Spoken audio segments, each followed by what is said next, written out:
Hello students, welcome back to my channel math tuition. আশা করি তোমরা সকলে ভালো আছো এবং খুব ভালো করে প্রিপারেশন নিচ্ছ।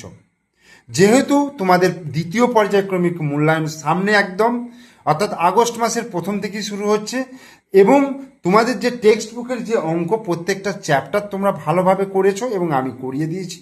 এবার তোমাদের যেটা দরকার সেটা হচ্ছে সাজেশন, অর্থাৎ কোন কোন অঙ্কগুলো তোমাদের করলে পরীক্ষায় আসার চান্স থাকতে পারে। তো চলো একবার দেখে নিই যে কোন কোন অঙ্কগুলো ভালো করে করতে হবে আমাদেরকে। তো প্রথমেই খুলেছি আমি, দেখো 7 নম্বর চ্যাপ্টার, কারণ প্রথম পর্যায়ক্রমিক মূল্যায়ন তোমাদের 6 নম্বর চ্যাপ্টার পর্যন্ত বহু স্কুলে হয়ে গেছে। তো ম্যাক্সিমাম স্কুলে 7 নম্বর চ্যাপ্টার থেকেই হবে। তো আমি 7 নম্বর চ্যাপ্টার থেকেই তোমাদেরকে শুরু করছি। তো প্রথমেই এটা দেখো, বিপ্রতিভ কোণের ধারণার চ্যাপ্টারের মোস্ট ইম্পর্টেন্ট যেটা উপপাদ্য 1। এই যে উপপাদ্য 1 এটা হচ্ছে মোস্ট ইম্পর্টেন্ট। অর্থাৎ কি বলছে, দুটি সরলরেখা পরস্পরকে ছেদ করলে যে দুজোড়া বিপ্রতিভ কোণ উৎপন্ন হয় তাদের প্রতিজোড়া কোণের পরিমাপ সমান হয়। অর্থাৎ এটাই হচ্ছে তোমাদের প্রথম উপপাদ্য ক্লাস 8-এর এবং এটা খুব very very very very important. অর্থাৎ দুটো সরলরেখা পরস্পরকে ছেদ করলে এই যে বিপরীত দিকের কোণগুলো তৈরি হয় এগুলোকে বিপ্রতিভ কোণ বলা হচ্ছে এবং এরা পরস্পর সমান হয়। এটা তোমাদেরকে প্রমাণ করতে হবে এবং এই উপপাদ্য প্রমাণ করতে গেলে মোটামুটি 4টে স্টেপে প্রমাণ করতে হয়। প্রথমে প্রদত্ত, তারপর প্রামাণ্য, তারপরে প্রমাণ। এটা হচ্ছে 3টে হচ্ছে মেন এবং এর মাঝখানে মানে পরে তোমাদের যদি কিছু বাড়তি অঙ্কনের প্রয়োজন হয়ে থাকে তখন সেটা একটা স্টেপ বেড়ে যায়, তখন 4টে স্টেপে এই উপপাদ্যগুলো প্রমাণ হয়। ঠিক আছে, তাহলে উপপাদ্য 1টা তোমরা ভালো করে করবে। এবার তার আগের পাতায় দেখো, অর্থাৎ 74 পাতায় একটু লক্ষ্য করো, এই যে স্বীকার্য বিষয়গুলো রয়েছে, অর্থাৎ এইগুলোকে তোমাদের মেনে নিতে হবে। এই যে স্বীকার্য বিষয়গুলো, ঠিক আছে, এইগুলো একটুখানি পড়ে নেবে। ঠিক আছে, এরপরে আমরা চলে আসছি দেখো 76 পাতায়। এখানে দেখো 76 পাতায় যে প্রয়োগগুলো আছে, 76 পাতায় যে প্রয়োগগুলো রয়েছে, এই 1 নম্বর প্রয়োগটা আর এই 2 নম্বর প্রয়োগটা একটু দেখে যেও, কারণ এই দুটোর মধ্যে মানে দুটো ইম্পর্টেন্ট রয়েছে, এগুলো খালি একটু বুঝে নেওয়া। তো দুটো প্রয়োগ তোমরা একটু ভালো করে দেখে নিও। এবার আমরা চলে আসছি কোষে দেখি 7.1-এ। দেখো এটা হচ্ছে তোমাদের 77 পাতায়। তো এখানে 2-এর দাগের এটা করবে, 2-এর দাগের বি এরটা ভালো করে করবে, বোঝা গেল। এবার এখানে দেখো 6-এর দাগেরটা করবে।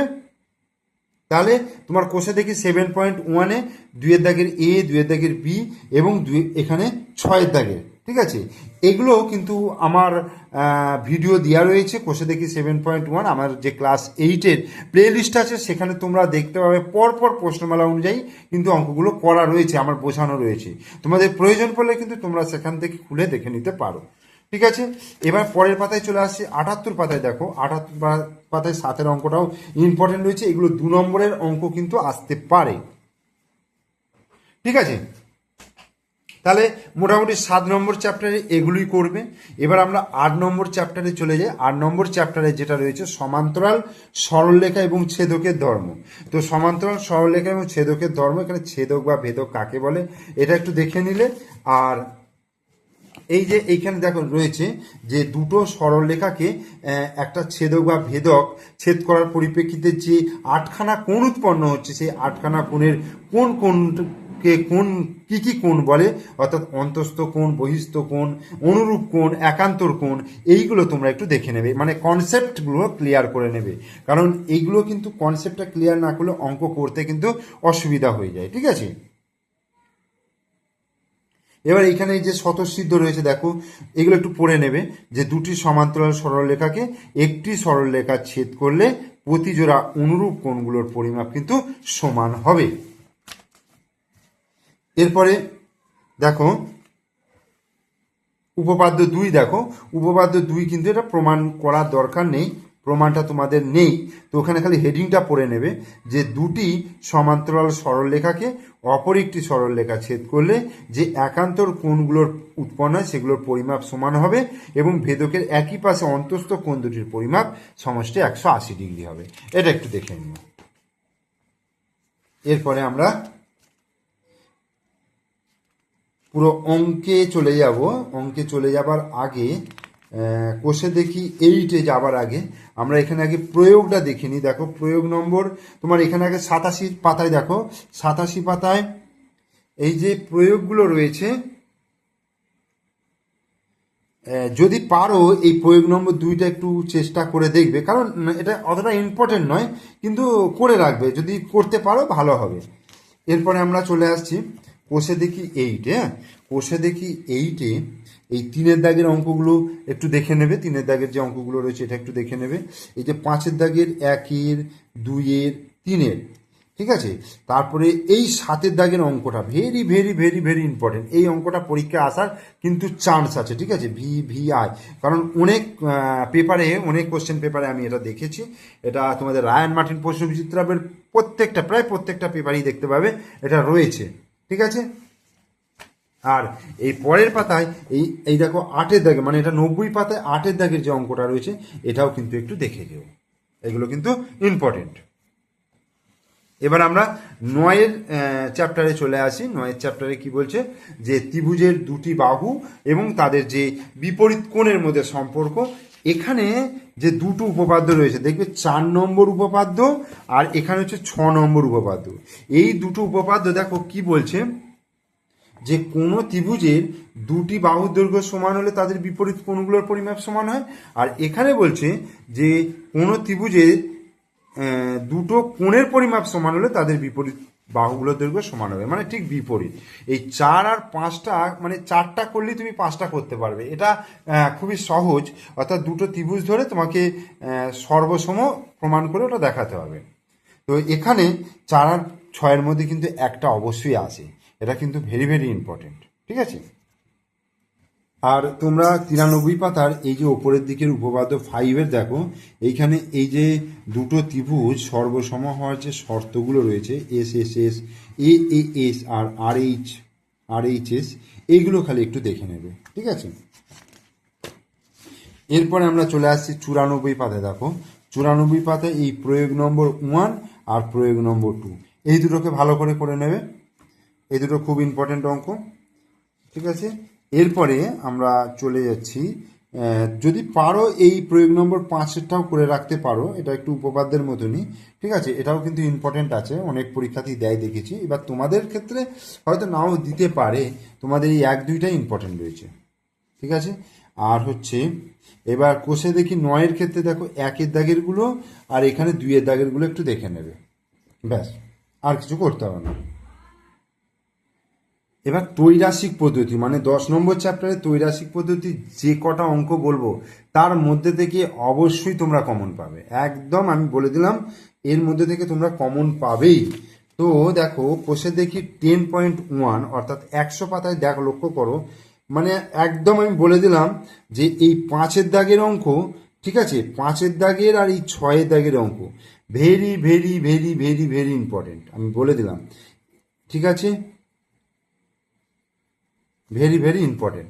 এই দুটো অঙ্ক অবশ্যই করবে। তার সঙ্গে তোমরা চলে এসো কোষে দেখি 10.2-এর, দেখো এই 4-এর দাগের অঙ্ক, 5-এর দাগের অঙ্ক, 4, 5। এরপরে চলে আসো তোমরা 8-এর দাগের, 9-এর দাগের, 4, 5, 8, 9, 9-টা very very very very important, এটা করবে। আর পরের পাতায় চলে আসো 10 আর 11, ব্যাস, এগুলো করলেই হবে। এখানে 10, 11 চলে গেল, আর এদিকে দেখো 4, 5, আর এদিকে হচ্ছে 9, 10, এই অঙ্ক, সরি 8, 9, এই অঙ্কগুলো করো, দেখবে তোমাদের পরীক্ষায় এর মধ্যে থেকে ত্রৈরাসিক পদ্ধতি থেকে একটা অঙ্ক তো অবশ্যই এখান থেকে পেয়ে যাচ্ছ, একটাই অঙ্ক দেবে তো এখান থেকে তোমরা পেয়ে যাচ্ছ। এরপর তোমরা 11 নম্বর অধ্যায়, 11 নম্বর অধ্যায়ে তোমরা 108 পাতা খোলো, এটা হচ্ছে শতকরার অঙ্ক। এই 4-এর দাগের যে অঙ্কটা এটা একটু দেখে যেও, 4-এর দাগের অঙ্কটা রয়েছে। আর এবার আমরা চলে আসছি, দেখো একেবারে এই 7-এর দাগের অঙ্ক একটা, দেখো পেঁয়াজের দাম 20% বৃদ্ধি পেয়েছে, এই অঙ্কটাও কিন্তু একটু দেখে যেও। এরপরে এই কোষে দেখি 11-র এই 3-এর দাগের আর 4-এর দাগের অঙ্কটা ভেরি ভেরি ভেরি ইম্পর্টেন্ট। 3-এর দাগের আর 4-এর দাগের অঙ্কটা আমি পার্টিকুলার কোনো একটা দাগ দিলাম না, কারণ আমি ধরি এটা দাগ দিই তাহলে যদি এটা পড়ে যায়, তো সেক্ষেত্রে আমি 3-এর দাগের এবং 4-এর দাগেরগুলো দাগ দিয়ে দিলাম। এবার পরের পাতায় চলে আসো, দেখো পরের পাতার মধ্যে এই যে 9-এর দাগের অঙ্কটা ইম্পর্টেন্ট রয়েছে। আচ্ছা, 11-র দাগের অঙ্কটা বিদ্যুৎ বিলের পরিমাণ, 12-র দাগের অঙ্কটা খুব ইম্পর্টেন্ট, ওই যে প্রয়োগে দেখালাম উদাহরণে। তোমার পেঁয়াজের যে অঙ্কটা সেরকমই অঙ্ক রয়েছে।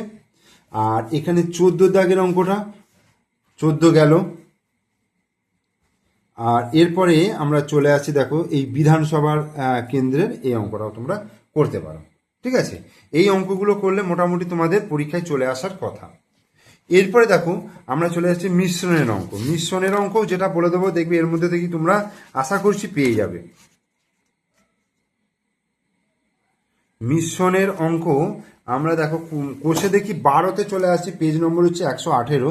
5-এর দাগের অঙ্ক very very very important, very very important অঙ্ক, 5-এর দাগের অঙ্ক। এরপর এই দিকে দেখে নাও 9-এর দাগের অঙ্ক, ঠিক আছে। আর 11-এর দাগের অঙ্কটা, 11-এর দাগের অঙ্কটা তো একদম পড়ার মতো অঙ্ক, ঠিক আছে। 11-এর দাগের অঙ্ক 9 আর 11 আমি দাগ দিয়ে দিলাম, বোঝা গেল। এখানে উদাহরণে একটা দেখে নেবে, এই যে 11 দাগের অঙ্কের মতো কিন্তু এইখানেও যে উদাহরণ 11 দাগের অঙ্ক, এই অঙ্কটা ওই অঙ্কটা একই, সেম অঙ্ক। তো তোমাদের আমি মোটামুটি মিশ্রণ পর্যন্ত সাজেশন দিলাম, এটা আমি পার্ট 1 হিসাবে রাখলাম। এরপর আমি পার্ট 2 সাজেশন 2টা করে দেবো, অর্থাৎ তোমাদের 13 নম্বর থেকে 13, 14, 15 যত পর্যন্ত যার যেমন পরীক্ষা হবে তারা সেই বুঝে দেখে নিও, ঠিক আছে। আপাতত আমি এটা দিলাম, তোমরা এইগুলো আপাতত প্র্যাকটিস করো। আর যেসব অঙ্কগুলো অসুবিধা হচ্ছে সেটা আমার ক্লাস 8-এর যে প্লে লিস্ট আছে সেখান থেকে খুলে তোমরা ভিডিও দেখে নিতে পারো। আর ভিডিওটা কিন্তু ভালো লাগলে অবশ্যই লাইক করবে, কমেন্টস করবে, শেয়ার করবে। আর পরীক্ষা হয়ে গেলে তোমরা অবশ্যই তোমরা আমার এই যে সাজেশন দিলাম, এই সাজেশন থেকে তোমরা কতটা অঙ্ক পেলে পরীক্ষায় সেটা অবশ্যই কিন্তু আমাকে কমেন্ট করে জানাবে। ভিডিও ভালো লাগলে লাইক করবে, কমেন্টস করবে, শেয়ার করবে, আর আমার চ্যানেলটাকে অবশ্যই সাবস্ক্রাইব করে দেবে। ওকে, থ্যাংক ইউ।